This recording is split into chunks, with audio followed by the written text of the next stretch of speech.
గది సుఖంగా సంతోషంగా ఎన్నడూ లేదు. దాన్ని నానా హింసలు పెట్టినాం, ఏపుకు తిన్నాం, సాధించినాం. నల్లిని నలిపినట్టు దాన్ని చంపేసినాం, రాజు రంపాన పెట్టినాం. పాపం పుణ్యవతి మా వేధింపులు తాళలేక పైలోకానికి వెళ్ళిపోయినది. నేను పెట్టిన బాధలు, అది పెట్టిన బాధ ఇప్పుడే నా బతుకులోకి ఇంకో ఆడదొస్తే గాని అర్థం కాలేదు. అంత గొప్ప మనసున్న భాగ్యమ్మకి తీరని ద్రోహం చేసినాను. నా అలాంటి పాపాత్మురాలు బతకూడదు, కాని చచ్చి ధైర్యం లేక బతుకుతా ఉండాను. నా బతుకు మీద నాకే అసహ్యం వేస్తా ఉండాది. పోయినంకైనా ఆత్మశాంతి కలగాలని, మనశ్శాంతిగా పోవాలని మిమ్మల్ని క్షమాపణ అడుగుదామని వచ్చినాను.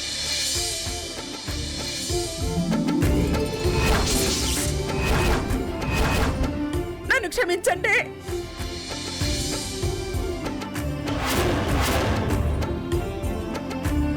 అయ్యో అత్తయ్య గారు, ఏంటిది? మీరు మా కాళ్ళు పట్టుకోవడం ఏంటి? అయ్యో అత్తమ్మ, నువ్వు ముందులే. కాళ్ళు పట్టుకోకూడదు. లే అత్తమ్మ, నువ్వు తప్పులేదు. మీరు కోడండ్లు కాదు, నన్ను మన్నించే దేవతలు.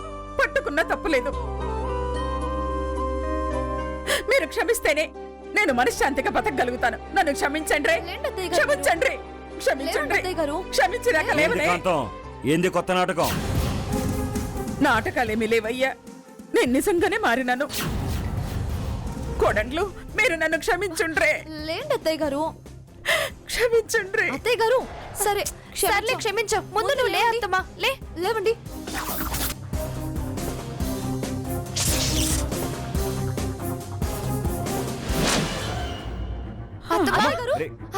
ఏమన్నది?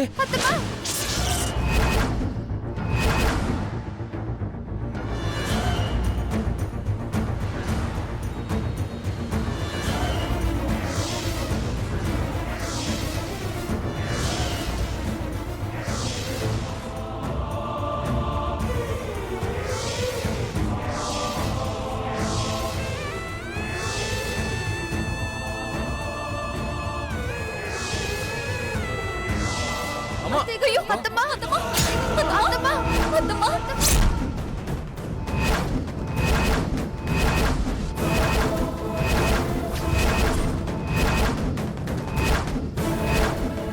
అత్తమ్మా, లేదమ్మా, అత్తమ్మా. అయ్యో, ఏమైందత్తమ్మా?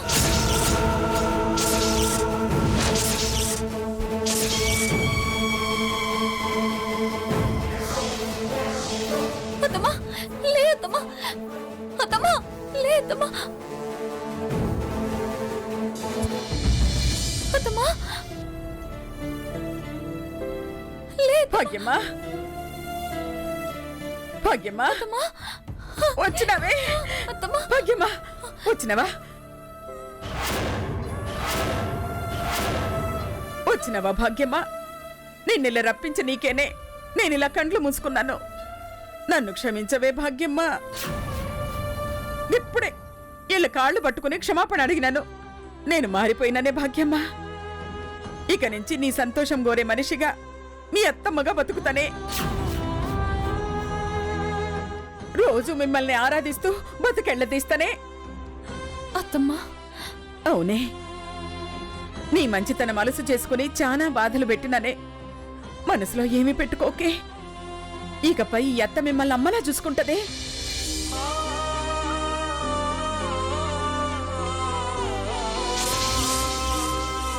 ఈ మార్పు కోసమే ఇన్నాళ్ళు మేము ఎదురు చూసింది. మీరు మారారు, అది చాలా అత్తయ్య గారు. చాలా తృప్తిగా ఉంది. ఏమయ్యా, నువ్వు కూడా నా తప్పు కాయాలా? నన్ను క్షమించయ్యా. గీ పెండ్లి ప్రయత్నం ఆపయ్యయ్యా. నేనంత తేలిగ్గా నమ్ముతానా? వీళ్ళు నమ్మినా నేను నమ్మనే. గొర్రెల గోత్రాలు గొల్లలకు తెలియవా అన్నట్టు నీ నక్క మార్పులు నాకు తెలియవా? పెళ్లి మానే ప్రసక్తే లేదు. గంతేనా? అంతే. నా మార్పు నమ్మరా? నమ్మను. సరే, చేసుకోండ్రి. పెండ్లి చేసుకుని మీరు సుఖంగా ఉండుండ్రి, సుఖంగా ఉండుండ్రి. నేను వెళ్ళిపోతాను.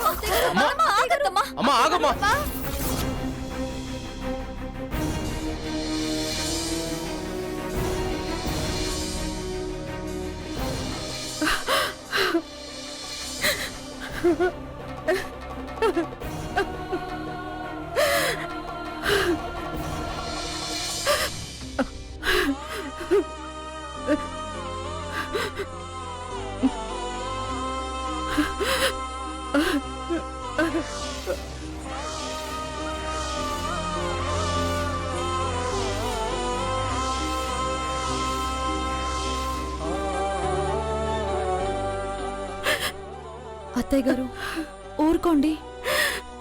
ఎందుకలా చిన్నపిల్లలా ఏడుస్తున్నారు?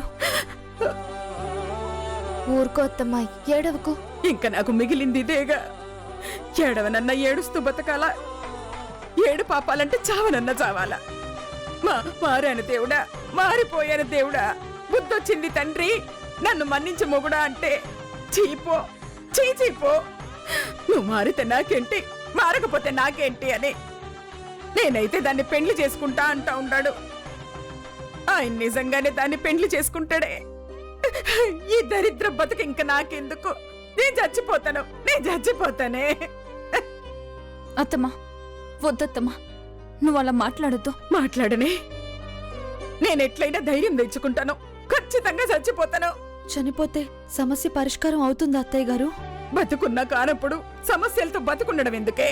అత్తమ్మా నువ్వు చచ్చిపోవడానికి వీల్లేదత్తమ్మా. నేను చావొద్దంటే మీరు నాకు అండగా ఉండాలా? మేము నీ వెనకాలే ఉంటాం అత్తమ్మా. నా వెనకుండడం కాదే, నా ముందు నిలబడాలా? ఖచ్చితంగా నిలబడతాం అత్తమ్మా. అట్లని మాట ఇయ్యండ్రి.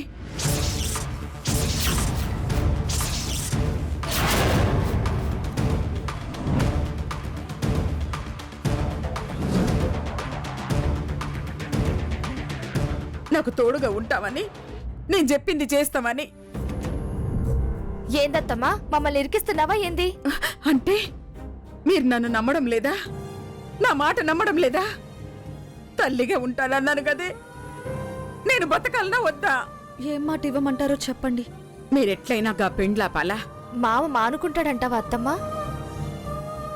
మానకపోతే నాకు మరణం తప్పదు. నా మరణం ఆగాలంటే మీ మామ మారు మనువు ఆగాల. ఆ మనువుకి నా మరణానికి ముడిపడుండదే.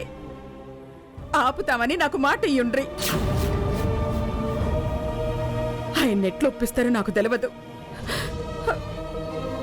నేనే ఈ పెండ్లి చేసుకోనని ఆయనే మనతో చెప్పాలా? అట్లయితే నేను బతుకుతా. బతుకు మీద నాకు కొంచెం ఆశ కలుగుతుంది. లేకపోతే నేను ఖతమైపోతాను. మేము మావయ్య గారు పెళ్ళి ఆపుతాం. మీరు తొందరపడి ఏ నిర్ణయం తీసుకోకుండా అత్తయ్యా. ఆపుతామంటే ఎందుకు చేస్తారే? అసలే చావంటే భయం, పైగా చచ్చే ధైర్యం కూడా లేదు. అసలే ఈ టెన్షన్ కి గుండాగి చచ్చేలా ఉండాను. అత్తమ్మా నువ్వు ధైర్యంగా ఉండు, మేము ఎట్లనైనా ఆ పెళ్లి జరగనివ్వం. మీరిట్లా మాటిస్తే నాకు ధైర్యం వస్తుంది. ఇప్పుడిప్పుడే ఊపిరి అందుతా ఉండాది. సల్లంగా 10 కాలాల పాటు బతుకుండ్రే. ముగ్గురికి ముగ్గురు వజ్రపు తునకలు. మీ మనసులు మేలిమి బంగారమే. ఎప్పుడెప్పుడు పెండ్లాగిందనే శుభవార్త వింటానా అని ఎదురు చూస్తూ ఉంటానే. సరే మేము వెళ్ళి మావయ్య గారితో మాట్లాడతాం.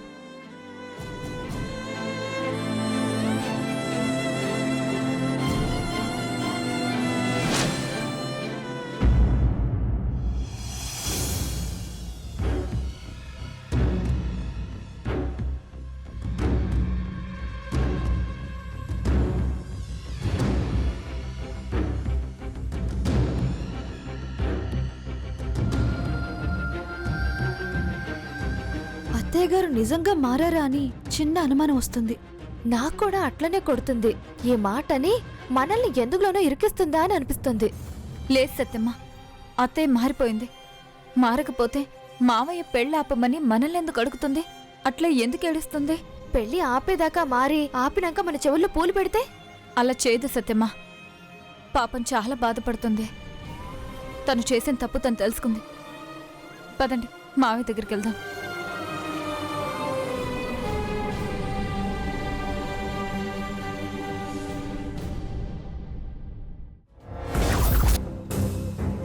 ఏంటి కోడళ్ళు, మీరంతా అత్తగారి మాయలో పడిపోయారా?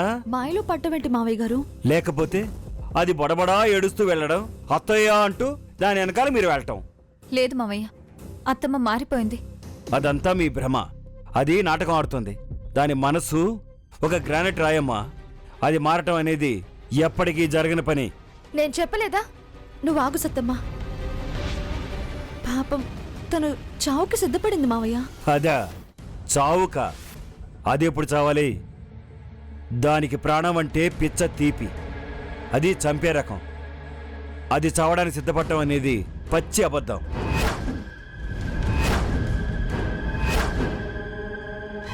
ఆ రాక్షస సంగతి నాకు తెలుసు. మీకేం తెలుసమ్మా? కడుపులో ఒకటి, పైన ఒకటి. అది నవ్విందో మనం ఏడవాలి, అది ఏడ్చిందో మనకు మూడినట్టే. జగజ్జంత్రి అమ్మ అది. నక్కలే దాని కాళ్ళకు మొక్కుతాయి. మీరు అమాయకులు. మీకు అది ఎప్పుడు అర్థం కావాలి? దాని చూపుల్లో విషం, కడుపులో కుళ్ళు. అది సామాన్యురాలు కదమ్మా. నమ్మారో గోవింద. మిమ్మల్ని ఆ దేవుడు కూడా రక్షించలేడు. నిమిషం కళ్ళు మూసుకొని భాగ్యమని బయటికి రప్పించింది. పెద్ద మంత్రగత్తెమ్మా అది. ఎందుకు మావయ్య పాపం అత్తమ్మని అలా అంటున్నారు? అత్తమ్మ నిజంగానే చావడానికి సిద్ధపడింది. బొందపడింది. దానికి చావంటే చచ్చేంత భయం. నేను చెప్పాల్సింది నేను చెప్పాను. నమ్మారో తొందరపడ్డారో ఆ తర్వాత మీ ఇష్టం.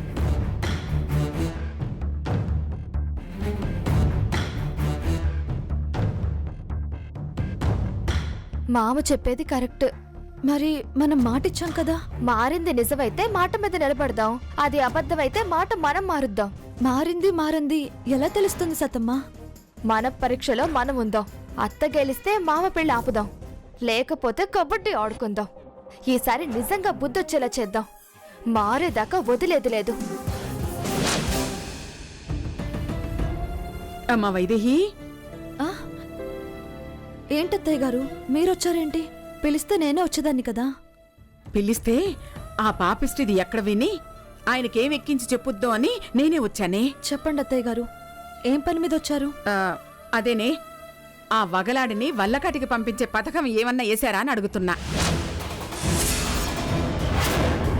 వల్లకాటికా అంటే ఏందత్తమ్మా? వాళ్ళని చంపటానికా మాతో మాట తీసుకుంది? ఉసే, నేనెందుకు చంపమంటనే? ఇంట్లోంచి బయటికి తరిమేయనికి ఏమన్నా ఆలోచన చేసినారా అని అడుగుతా ఉండాను. చేసాం అత్తయ్య గారు. ఆవిడ పీడ వదిలిపోయేలా మావయ్య గారికి మళ్ళీ దగ్గరయ్యే అవకాశం లేకుండా ఒక పర్ఫెక్ట్ ప్లాన్ వేసాం. ఏం ఉపాయం చేసినారు? సామ దాన భేద దండోపాయం అంటారే, దాన్ని అవలంబించాలి అనుకున్నాం. ఏందిది? ఎప్పుడో నేనన్న మాటలా ఉండదే. అన్ని ఉపాయాలు అవసరమానే దానికి? అన్నే లేవత్తమ్మా, అన్ని ఒక్కటే. ఒక్కటా? సామమంటివి, భేదమంటివి, దానమంటివి, దండమంటివి. సామం అంటే సాగతీయటం, భేదం అంటే బ్రతిమలాడ్డం, దానం అంటే దయ తలచమని వేడుకోవడం, దండం అంటే దండం పెట్టడం. అంతే. అది దండాలకి దసరాలకి లొంగే ఘటం కాదే. ఇవి మాత్రమే కాదత్తయ్య గారు, ఇంకా చాలా ఉన్నాయి. మీకు ఇబ్బంది అయినా తనకి సుఖం, మీకు బాధ అయినా తనకి సంతోషం, మీకు నరకమైనా తనకి స్వర్గం. తను మీలాగా మాలాగా సాటి మనిషే, అందులోనూ స్త్రీమూర్తే. తనకి ఆశలు, ఆశయాలు, కోరికలు ఉంటాయి కదా. మీకెలా అయితే జాగీర్ మీద ఆశ ఉండేదో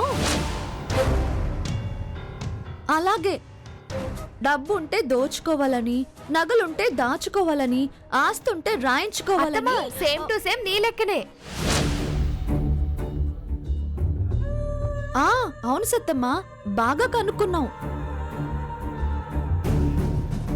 అచ్చం మన అత్తయ్య గారి లాగానే ఆశలు, కోరికలు చాలా ఉన్నాయి. అనండే అనుండ్రి అనే సందు మీకు దొరికింది, పడే కర్మ నాకొచ్చింది. కోరికలు ఎన్నైనా చావనివే. అసలేం పథకం వేసినారో చెప్పుండ్రి. అదే చెప్తున్నాను. ముందు మనం మన దగ్గరున్న డబ్బు, నగలు పట్టుకెళ్ళి చిన్నత్తయ్య గారి చేతిలో పెడదాం. చిన్నత్త అనమాకుండ్రి, నాకు చిరాకొచ్చేస్తది. రాక్షసి, దెయ్యం, దరిద్రం అనుండ్రి. సరే దయ్యం. ఏంది? నిన్ను కాదులే అత్తమ్మా, ముందు నువ్వు విను. అన్నీ తీసుకెళ్లి ఆమె చేతిలో పోసి మీరు మావయ్య గారిని వదిలిపెట్టి వెళితే ఇంతకు 10 రెట్లు ఇస్తామని చెప్దాం. బాగా ఆశపడదాం. ఎంతైనా పేదరికం నుంచి వచ్చిన ఆడపిల్ల కదా, అవన్నీ చూసి ఆశపడుతుంది, వెళ్ళిపోతుంది. ఏమంటారు? బ్రహ్మాండమైన ఆలోచనే, కానీ అదొకవేళ పోనంటే అవన్నీ నీ చేతుల్లో పెడతావు అత్తమ్మా. నీకు డబ్బంటే ప్రేమే కదా, నువ్వు వెళ్ళిపో. ఒళ్ళు రాల్తయ్యే. నేను పోవడమేందే? పోవడం కోసమే అయితే ఏడుపిందుకు? మరి పోకపోతే అంటే ఏం చెప్తాం అత్తమ్మా? ప్రయత్నం అయితే చెయ్యాలి కదా. చూడండి, మీకు నచ్చితేనే చేస్తాం, లేకపోతే మీకు తోచింది మీరు చేసుకోండి. అయ్యో, ఇప్పుడు నేనేమన్నాననే అంత కోపం తెచ్చుకుంటున్నావు? కొంచెం అనుమానం వచ్చి అడిగినాను అంతే. ఆరంభంలోనే అనుమానాలైతే పనులు ఎలా జరుగుతాయి? ఏదో ఒక ప్రయత్నం ముందు కానివ్వండి. అది ఫెయిల్ అయితే తర్వాత చూద్దాం.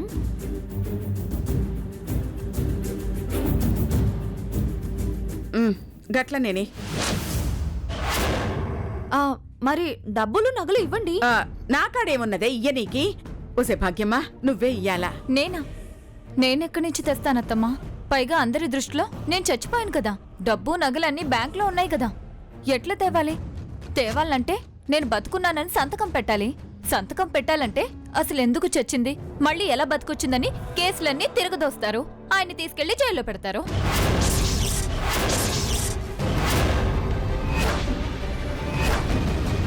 ఇప్పుడప్పుడే భాగ్యమ్మక్క బతికుందన్న విషయం బయట పెట్టకుండా ఉండటమే బెటర్. మరిప్పుడు ఎట్లనే? మన దగ్గర ఎలాగో లేవు కాబట్టి దాని సొమ్మె దోచి దానికే ఇచ్చేద్దాం. అంటే? అయ్యో పిచ్చెత్తమ్మా, మన ఇంట్లో నువ్వెన్నిసార్లు చేయలే, బావెన్నిసార్లు చేయలేదు. అదే దాన్ని లేపేయటం, దానికే ఇచ్చేయటం. అమ్మో, అదంటేనే భయంగా ఉండదే. ఇంకా దాని సొమ్ము కొట్టేయడం అంటే అదంతా అయ్యే పనేనా? అత్తమ్మా, నువ్వు ధైర్యంగా ఉండు. నీ వెన్నుపూస లెక్క మేము ముగ్గురు నీ వెనకాలే ఉంటాం కదా. గట్లనేనే.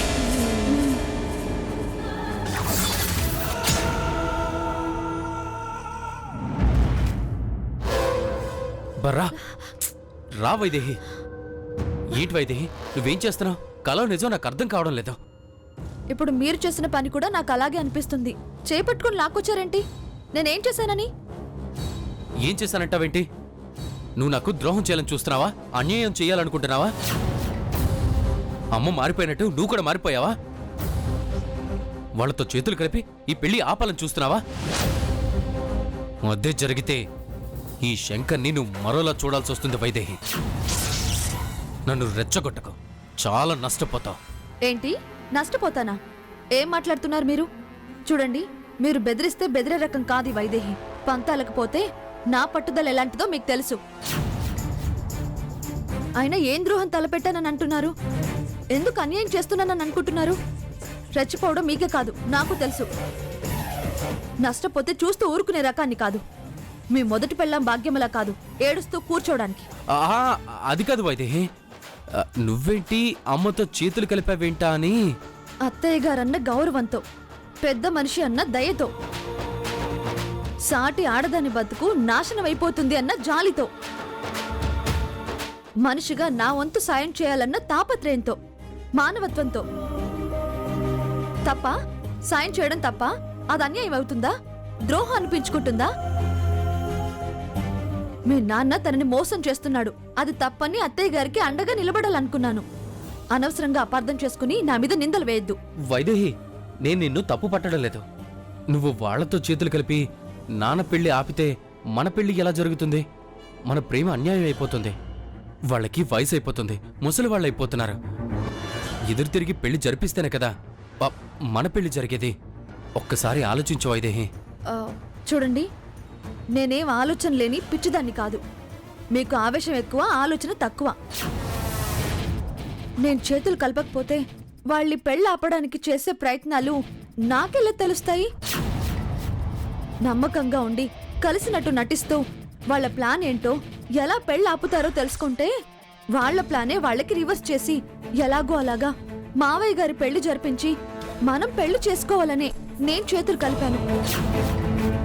అర్థమైందా? నిజమా వైదేహి? వైదేహికి నిజం మాత్రమే తెలుసు. నిజం మాట్లాడడం ఒకటే వచ్చు. అదేదో తెలియకన్నాను, నువ్వేమనుకోకు. దీన్నేమంటారో తెలుసా? కోవర్టు పని. అంటే నేనిప్పుడు మీ అమ్మకి కోవర్టు కోడల్ని. కోర్టు కోడలా? సూపర్ వైదేహి. శకుని కౌరవుల పక్క నుండి కౌరవుల్ని ఓడించినట్టు నేను అత్తయ్య గారి పక్కనే ఉండి అత్తయ్య గారికి కత్తి పెట్టి దెబ్బ తీస్తాను, దీపం ఆర్పేస్తాను.